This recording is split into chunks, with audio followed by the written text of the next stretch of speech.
The New York Jets secured a home 27-24 victory over Kirk Cousins and the Atlanta Falcons, while some fans continue to root for the Jets to bottom out and get as high of a draft pick as possible, folks. These late season wins still matter for Gang Green and the infrastructure and future that they want to build in the Big Apple. We'll talk about why coming up right here on NY Flight Jets Talk. This is NY Flight Jets Talk with Connor Long. NY Flight Jets Talk. We're talking Jets, Jets, Jets, Jets, Jets, Jets, Jets. NY Flight Jets Talk with special guests. NY Flight Jets Talk. Here's your host, Connor Long. Jets, Jets, Jets, Jets, Jets, Jets, Jets, Jets, Jets, Jets, Jets, Jets. What is going on, New York Jet fans? Hello, everyone. Welcome back here into another edition of NY Flight Jets Talk as we come to you guys live right here on this Monday evening, December 1st. We've made it. I mean, I can't even believe it's already 2026. This year flew, and part of it is because the Jets, for better or worse, have given us headlines. Thank you again for joining us. I'm Connor Long right here with you guys on NY Flight Jets Talk. Questions, comments, thoughts, throw all of those in the chat. We're going to get to those again. We appreciate the hell out of you. We appreciate you joining us right here on this Monday evening. Smash the like button, hit subscribe. That is completely free, and it helps us grow significantly right here on the channel. Shout out to you, John, for hopping in, gifting a channel membership already, my friend. Thank you for the support as always right here on the program. And joining me right now, my esteemed colleague over at JetsXFactor.com, the great Nania, gracing us with his presence right here on the show. Nania, it is great to be back with you, my friend. Last time we were on, we were previewing the Tyrod Taylor era and what that may hold. Now, the Jets are 1-1 in the Taylor era. But I think, where we can start off is we can agree that there has been a noticeable improvement, not only in the offensive statistics when Taylor has been under center, but also just the eye test and how much smoother that this Jets offense has been moving. So first off, thank you so much for joining us again, Nania. It's great to be with you. And look, the late season wins to the tank crowd. It's disappointing, but to people like us who enjoy covering this team and rooting for this team every Sunday, it's certainly intriguing, and these wins are not meaningless. I think that's one of the biggest misconceptions in Jetland. Yeah, great to be back as always. It's always a blast to come on with you, Connor, but especially after a win, which is something that it doesn't happen much in general, let alone when on times when I've come onto your show. I feel like that's pretty rare. But yeah, I think everyone can enjoy some more positive energy out of a win, regardless of whether or not that win is relevant to a playoff push. Mm-hmm. But especially for people like you and myself who are writing about them every single day, like when they lose a game or a losing streak drags on, it kind of, not that it affects my life, I don't want to say, but when you're writing about it every day, it does kind of, every day I'm writing about negative things. Yeah, there's redundancy in a very negative way. You're mostly focusing on how can they be better, what are they doing wrong, what are the things they don't have. But when you win a game, the whole narrative flips. It's, here's the things they did right, here are the things they can build upon, and that, it's just more infectious positive energy that is enjoyable. So it's always a good thing. And yeah, I think, look, in terms of the tank versus win thing, where the Jets find themselves right now, I'm someone who understands the appeal of tanking, and I think there are still situations where it is the most beneficial thing for a franchise, but I don't think that's where the Jets are right now. And I think the biggest thing, and I compare it to 2020, I think that's the best way to look at it, because I was pro tank that year, and I do think that in that particular year, it was something that the Jets would benefit from. The difference is that team, you knew that the head coach and that the quarterback and most of the players in that team were not a part of their future. So it did not really matter if they lost games. And if they won games, there was nothing to really be gained from that, because Frank Gore wasn't giving them any momentum in the 2021 season. He didn't need to learn how to win games. Neither did Brashad Perriman or whoever, Pierre Desir, whoever else they had on that atrocious team. Les Austin. Exactly. So it didn't really matter if that team won games. But this is a much different situation. This head coach is going to be here for probably at least 3 years, given the trade deadline. This is a first-year general manager with a lot of his pieces on the team, which is another important part of this, especially after the trade deadline. A lot of Darren Muji pieces are on the field right now, so that's a reflection on him. And a lot of these young players either will be a part of the future or have a chance to be. So that's why the wins have values, because it is it's an indicator of what we're going to see in the future. So if they lose games and rise up the draft board, it's a reflection on this regime, this team, and what we're going to get in the future. If they get the number one pick, whatever high pick they get from losing, do you trust these guys to make the most out of that pick if they can't win games and show you something to feel confident about? So the more they win, the more faith it builds in what the Jets are establishing as their foundation moving forward. So that's why I think the wins do carry legitimate value regarding the long-term future.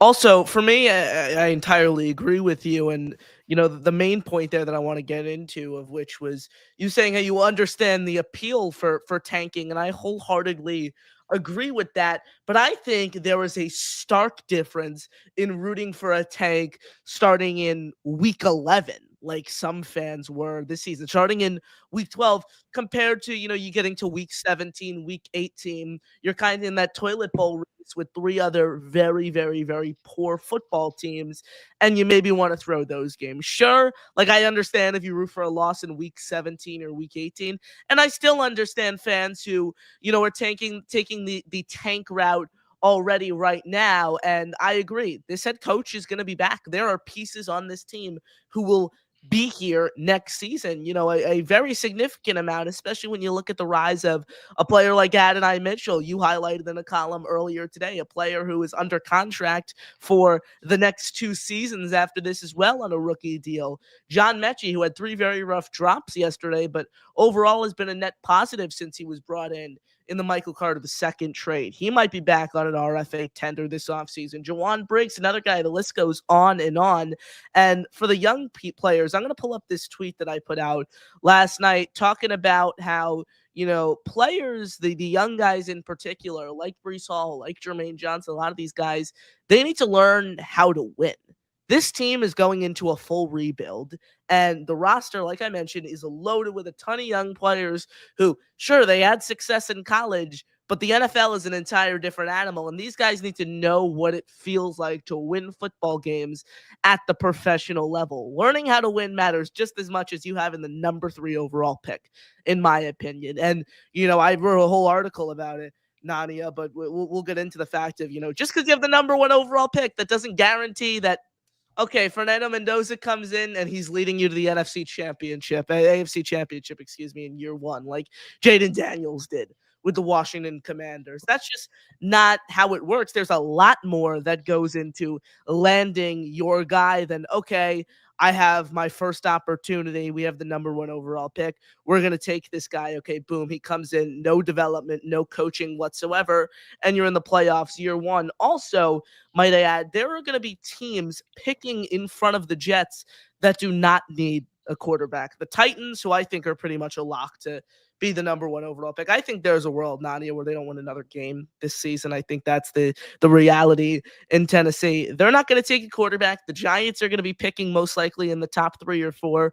They're not taking quarterback. That's 2 teams at the top who aren't taking a quarterback. And the Jets are sitting at number 7 overall right now, which you outlined in your rooting guide earlier on Sunday morning. That was pretty much the worst case scenario. The Jets could have ended up as high as the number 1 overall pick on Sunday or as low as number 7.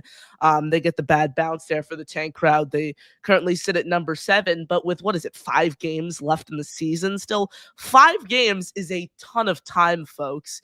So much can change over 5 games. So the Jets could, by the end of the year, be picking 10th overall, or they could be picking 2nd overall. So much can change over these games, Nania, and I think that's what a lot of fans need to realize.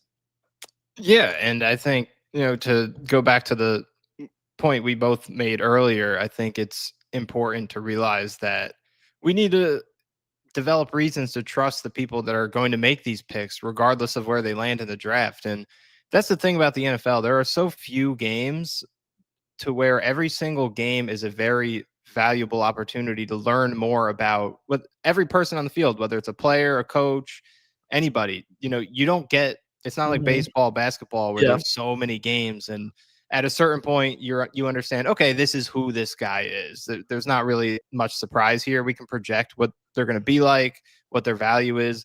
In the NFL, it's such a small sample. That's why every game is so important to precious. learn about what we're seeing here. We don't know that much about Aaron Glenn. We didn't through 7 games, and it looked really bad. That's why he needed a turnaround like this, because through 7 games there was nothing to go off of to say here's why he's going to be good, besides just being optimistic about it. And I say that as someone who wanted him hired and really liked him. There just wasn't any tangible evidence of it on the field close to that halfway point.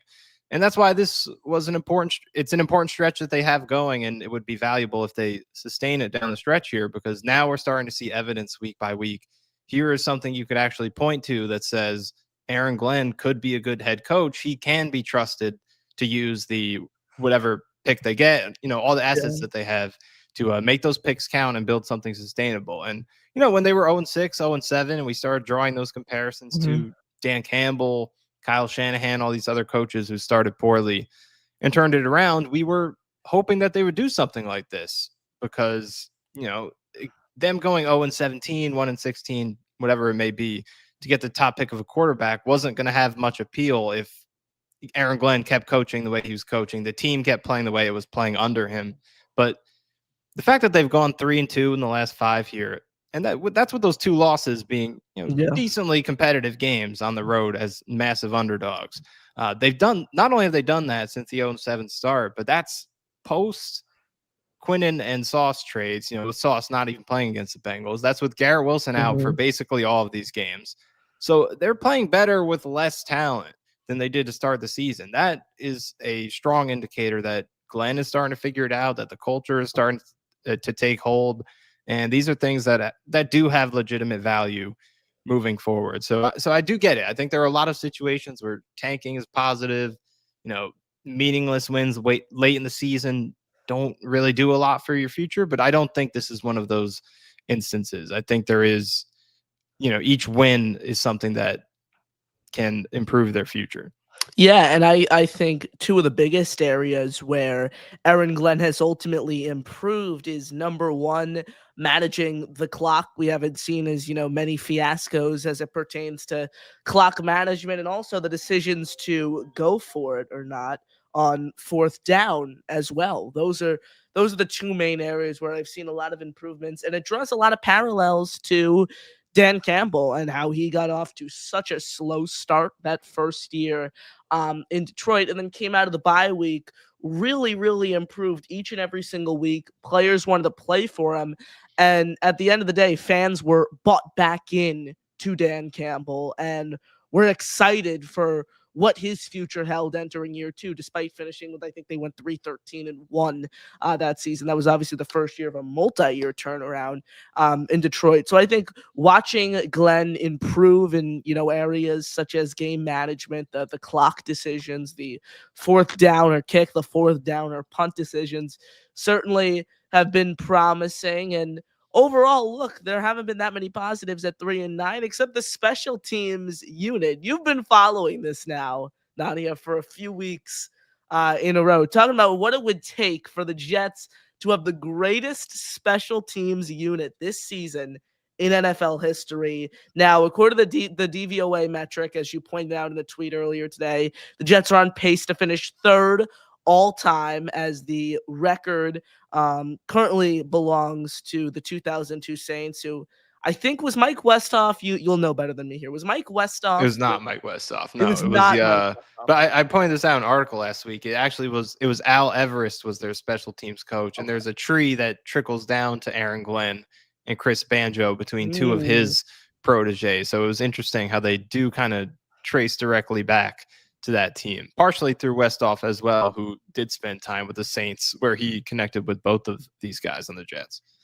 Okay, interesting. So my question to you is, you've been watching this special teams unit, you've been analyzing special teams tape on this unit all season long.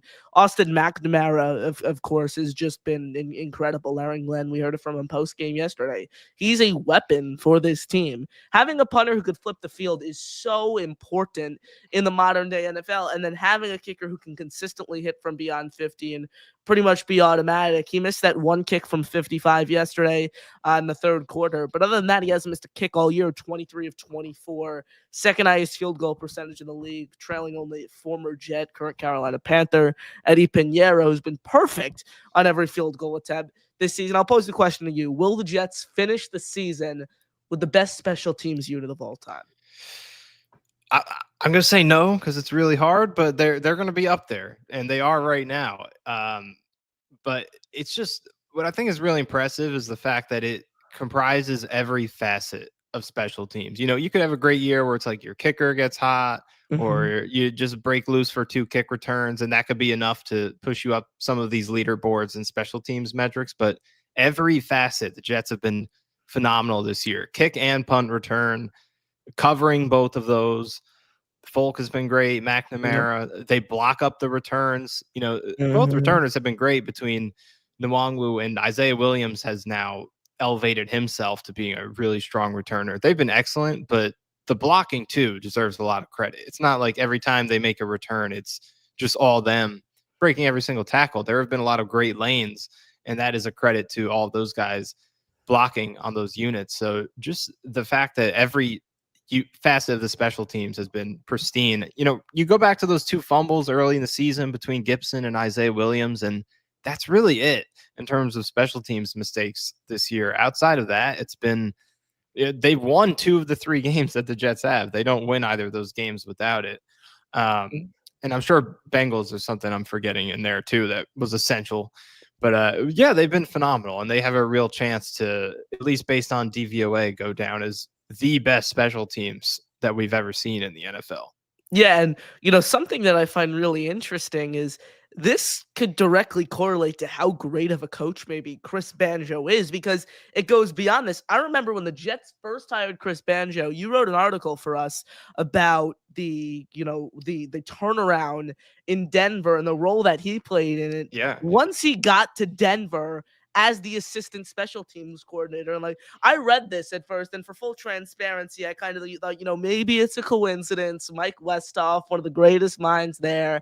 And then now when you're seeing what he's been able to do with the Jets, and it's not only McNamara and Folk, of course, but like the way he's been able to utilize these gunners and get guys different reps. Like, I don't think we saw Kane Nwangu at gunner last season under Brent Boyer. He's been one of the team's best gunners this season.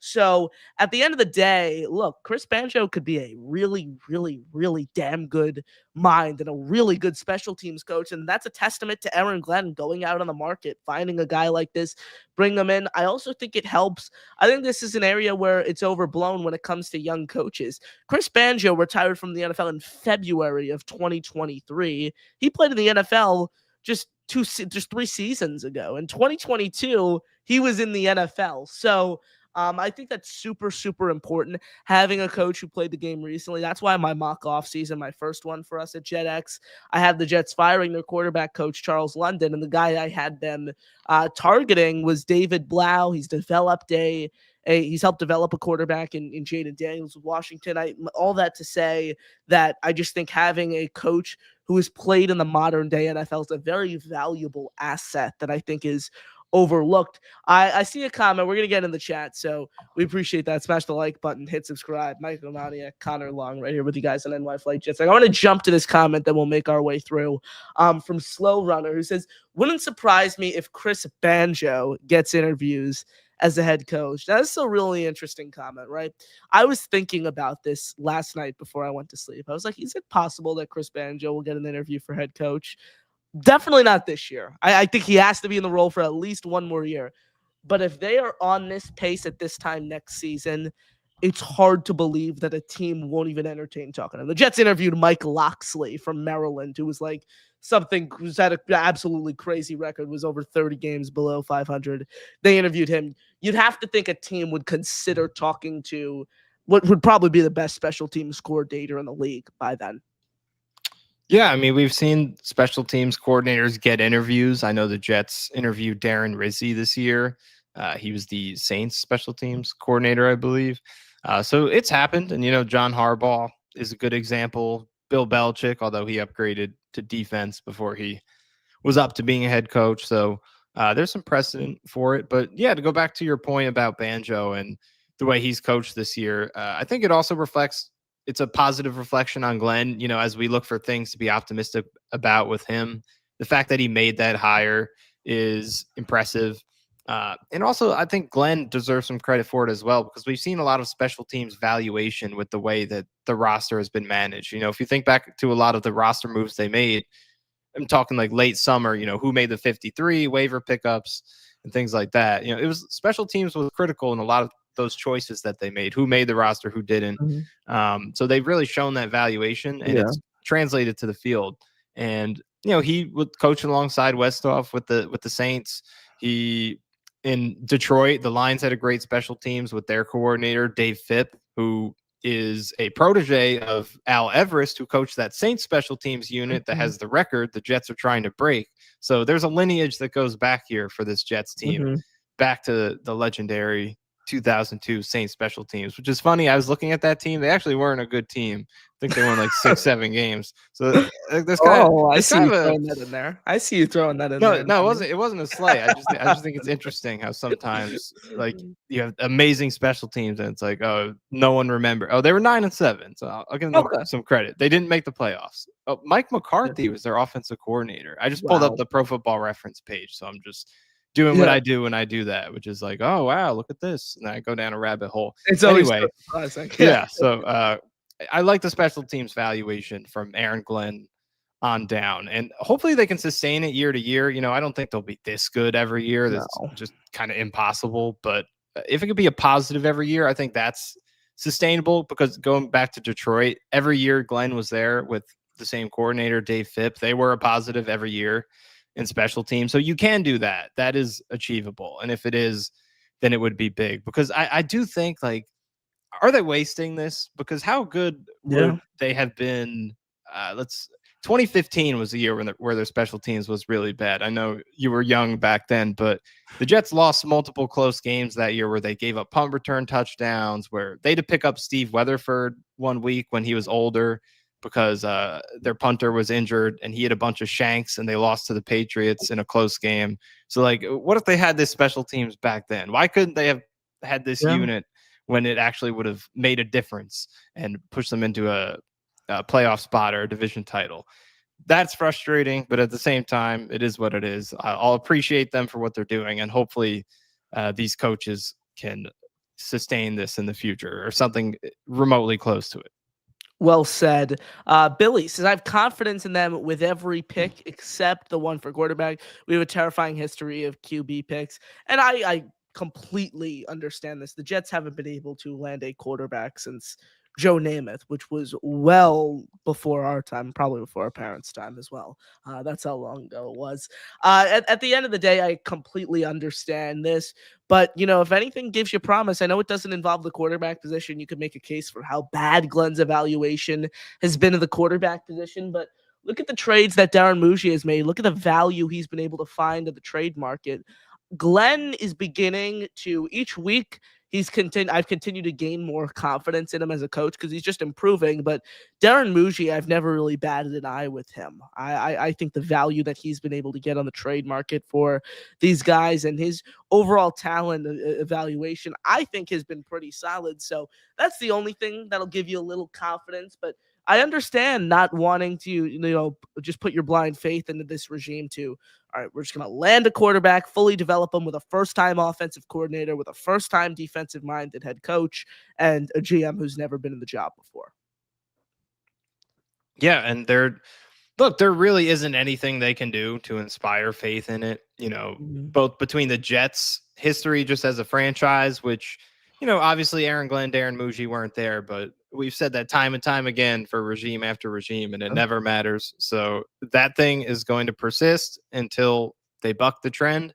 And then, in terms of evaluating like we could judge them for Justin Fields, and I think it was poorly handled, all of that, but it's a completely different thing from drafting a quarterback and developing him high in the draft. So there's really nothing they could do to increase or decrease their stock in that department until they actually have to do it. So yeah, we just have to wait and see who they pick, how they handle it. But at the very least, I think you could feel that they are going to bring this guy into a better situation than I think Zach Wilson was in, Sam Darnold was in, probably the best since Sanchez. And that was probably better than what this next guy will be coming into, because that offensive line was just amazing. But yeah, they have young offensive line talent. We're seeing young receiver talent develop around Garrett Wilson. You have Mason Taylor. So there's a lot to be confident in with the offensive pieces. And I think Engstrand is showing a lot of promise, even if the offensive stats and production aren't there. I think scheme wise, he's done a really nice job. So that's the best thing you could invest faith in, is the supporting cast that they're going to put this rookie quarterback into. But in terms of picking the right guy, developing him properly, there's really nothing they could do to inspire faith. And it is justified to be skeptical of how they're going to handle that until they prove otherwise. I see everyone in the chat. Thank you for joining us. We appreciate the support. We're just going to take a couple more, though, before we wrap. Don't worry. I see everyone. We appreciate the support.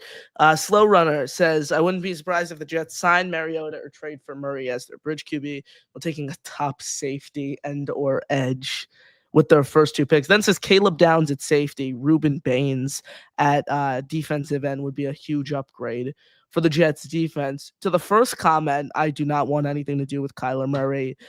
You broke down the cap, which was super was super easy for me to look at, because if you look at his contract, he has all these different bonuses and roster things added into his deal. It's so complicated. The way you summed it up is it would pretty much be a 1 year, $39 million tryout. And that is not something I want to do, especially after the Justin Fields experiment failed. I think this regime has to bring their own guy in, develop them, and that's their guy. Trading for Kyler Murray, I don't think it's a viable solution. And I could see Mariota. I had it happening in my mock off season. They need some sort of veteran. I frankly think there's a universe where Tyrod Taylor could retire this offseason. I think that's a possibility that not a lot of people are talking about, especially if he starts the remaining 5 games of the year. There's going to be some wear and tear on him, and I don't know if he's going to want to go through another training camp at 37 years old and back up and potentially start some games with the Jets alongside a rookie. So Mariota's a possibility. He's been somewhat efficient as a backup. Again, not a high-end starter, not even an average starter. Kind of that tier of the Tyrod Taylor, a low-end starter, a high-end backup. I could see that, but I just can't get behind Caleb Downs at safety. Maybe Ruben Bain. I don't want to pass up on a quarterback for Ruben Bain. He's special. He kind of puts up like Shamar Stewart numbers, though Nania has like 3 sacks this year, but like 56 pressures, I think it is, at Miami. I understand the thought process, and look, that patches a lot of holes on defense. I just don't see the Jets going in that direction. Yeah, I mean, I think something like this is definitely on the table, especially as they win games and fall down the board. If they don't like one of these prospects, I think it's very much in play for them to punt the franchise quarterback once again, whether that's, low price stopgap like Mariota, or I guess you can't rule out the Murray thing, but I just don't think financially it's realistic, because, they theoretically could do it because they have so much cap space. And like you said, it would basically be a 1 year tryout in, forget what it was, high 30 million, $39 million. Yeah. Almost $40 million. So like technically they could do it, but the fact that they're already going to be paying $57 million next year to Rodgers and Justin Fields, you throw Kyler Murray into that's $100 million to 3 quarterbacks who none of them are going to be on your roster the next year, unless Kyler Murray magically gets back to his college form. So I just don't think that's good business that the Jets are interested in. So I think I think that like stopgap, low price stopgap, more so than the Justin Fields thing they did this year, a little higher price for a little more upside. I think that's something that's on the table, but I really, not that they should force a quarterback pick. If you don't like the guy, don't waste a pick. I get it, but like they're ready for a franchise quarterback. I really think they are. Yeah. They have the offensive line talent. They have a receiver one, a Mhm. tight end one. They have a young coordinator who's going to have a year of experience at this point. He won't be a rookie like Mike LaFleur was when Zach Wilson came in. So I think they're ready. I don't think it's a situation where the roster is so bad you need another year to build it for the rookie quarterback. The defensive roster is, but that is irrelevant for the quarterback's development. So I really think best case scenario, they get the quarterback this year and they have the picks to trade up if they need to go get their guy.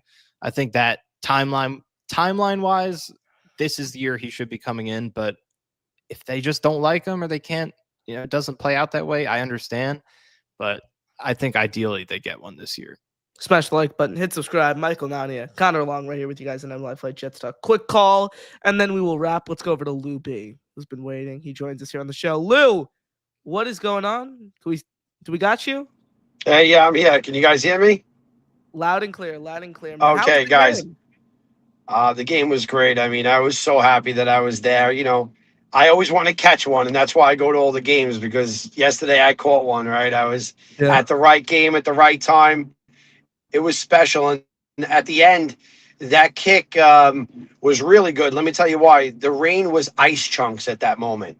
It was a much harder field than people just anticipated. It was the last 4 minutes of the game, and the rain started just coming down as like ice chunks. So it got more difficult, and I couldn't believe he got it. I was real happy. But my question for you guys today is, if Tennessee does have the first pick, do you think that we can use, other than picks, like a defensive package of guys that we're trying to maybe that don't fit on our team, like maybe Sherwood or something like that, and maybe entice them like that? Because I think that obviously other people are going to be coming for a quarterback as well, other teams. But have you ever seen like a big package put together of players to try to move up instead of really using all these great picks that we don't want to give up as much? That's really all I had to say, but I just wanted to get your thoughts on that, because I just think that other teams are going to come up and try to get a quarterback, and obviously we need one. Thank you for the call, Lou. We'll answer that right here on the show. Appreciate your support as always. It's a very good question as well. I actually haven't heard that thought floated around. I feel like when you think of a trade up, it's like, okay, you get X amount of picks and we get one pick, and that's the pick that you're trading up for. It's certainly a very fair question.